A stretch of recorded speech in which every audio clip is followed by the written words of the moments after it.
Hi everyone, how's it going? Welcome back to the channel, and I am here for sort of an era review for you guys. Now, it's been a while since I've talked about the band Metallica on this channel. It's been a while since I've reviewed an album by them, and I was kind of going back and forth, about reviewing a Metallica album, but I figured that I would review all their 1980s stuff.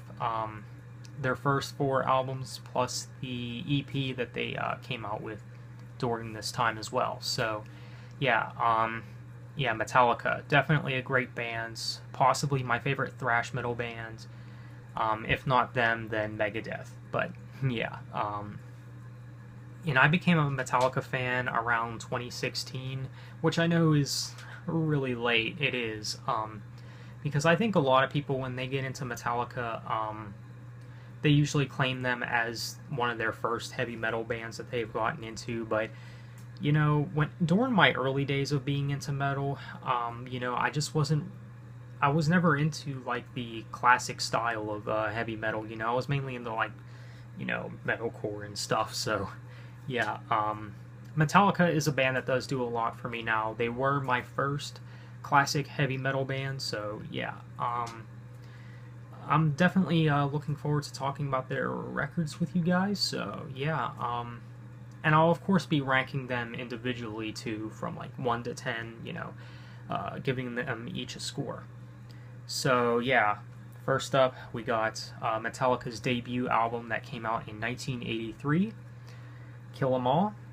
Now, this is probably my least favorite Metallica album that came out in the 1980s, but you know what? It's still a great album. I mean, I don't think Metallica has ever released a bad album in the 1980s, but if I had to choose a least favorite, it probably would be Kill 'Em All. But that's not saying much, of course, because it's certainly a great album. It's got a lot of great tracks on it, such as Jump in the Fire, Whiplash, No Remorse, and Seek and Destroy, which are probably my favorites on the album. Yeah, this album is definitely very raw sounding. It's a good debut. And I think this is a pretty good start for them. It's not polished like a lot of the stuff that would come after is, but you know what? I really dig the raw intensity of this album. And of course, it has some fan favorites, of course, like Seek and Destroy, which is a song that I'm pretty sure Metallica always plays live. I'm pretty sure this is always on a set list or something when Metallica performs. It's a very catchy track. I dig the riffs and stuff, and it is one of my favorites on the album. So yeah, Kill 'Em All, it's definitely a great album. I'll go ahead and give it an 8.5 out of 10. I think most of the songs on here are really good, so that's Kill 'Em All. I think it's a really good album. But next up we got Ride the Lightning. Now, this is probably my favorite Metallica album.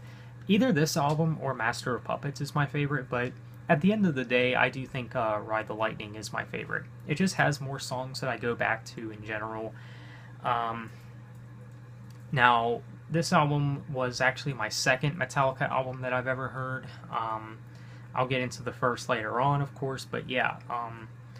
This album does have Fight Fire with Fire, which is not one of their best opening tracks, but it's alright.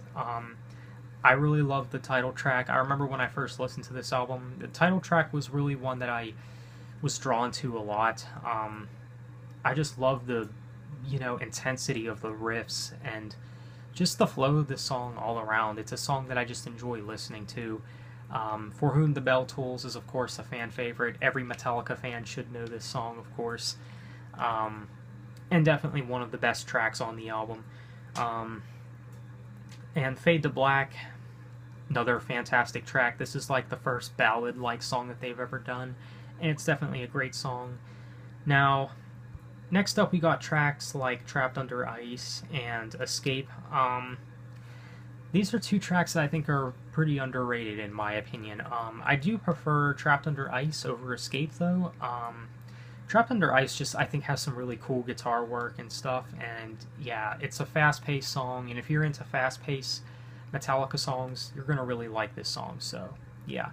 And Creeping Death is probably my favorite track on the whole album. I love just about pretty much everything about that song, and it might even be my favorite Metallica song ever. I don't know, But yeah, Ride the Lightning, definitely a solid album. They definitely improved upon from their debut. But yeah, Ride the Lightning, certainly a great album. I'll go ahead and give it.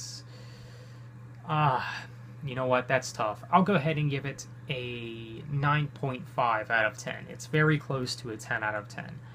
Everything about this album is almost flawless, I think. So, Ride the Lightning.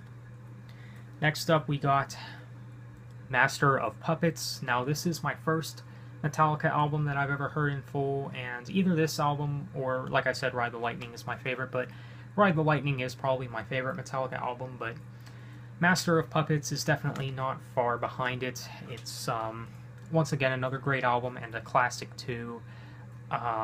You, of course, got tracks like Battery, which is probably my favorite song on this album. I just really dig the instrumentation and the aggression in this song. It's just excellent all the way through. And everyone, of course, knows about the title track, Master of Puppets. It's another one of my favorites. It's a pretty long song, too. I really like the flow of this song and the pace, how, you know, it has this real high energy to it, but then towards the middle of the song it kind of calms things down and it gets heavier in the second half of the song. And yeah, this song just has a lot of great things going for it, and it's a really catchy song too. So yeah, the title track, Master of Puppets, I mean, it's a Metallica classic. How do you not like this song? And then we of course got other great songs like Disposable Heroes and Leper Messiah, but you know, everyone, of course, knows about the instrumental Orion, which is probably Metallica's best instrumental that they've ever done. And yeah, it's definitely a great track. So yeah, Master of Puppets, what do I need to say about it? It's, again, another great album. Again, I think everything that Metallica released in the 1980s was just fantastic. But yeah, Master of Puppets, if I were to give it a score, I would either give this album an 8.7 or a 9 out of 10. Yeah, it's that great of an album. I definitely dig it, so yeah, definitely a fantastic album. Master of Puppets. Now, shortly after the album, sadly, the band would lose their original bassist, Cliff Burton, who was just a legendary bassist, and then he was shortly replaced by Jason Newsted. And yeah, then he came and Metallica released an EP, Garage Days, which is basically just like covers and stuff. And the covers are okay. I definitely prefer the first couple of tracks, Helpless and The Small Hours, over the rest of the EP. Now, this EP I do think is pretty good. I wouldn't say it's a necessity to have if you're a Metallica fan, but you know what? It's really nice to own. So yeah, it's pretty decent, I'd say. So yeah, there's not really much to say about it. If I were to give it a score, I'll go ahead and just give it an 8 out of 10. Why not? So yeah. But next up, and lastly, for Metallica's 1980s era, we got the first album with Jason Newsted on bass, and Justice for All. Now, this album is, of course, another classic. It's fantastic. There's a lot of people that do say that this is their favorite Metallica album. I can definitely see why. It's definitely another fantastic album of theirs. I know a lot of people like to make fun of this album because of the lack of bass in this song. It's like, you know, what happened? But, you know, all around, I do think this album is, you know, fantastic. Of course, the song Blackened is just, it's just a really strong opening track, and it's real, I just love the aggression in this song, and the guitar riffs, and James Hetfield's vocals, you know, Kirk Hammett, and, you know, the guitar work. Everything about that song, just really, really something special.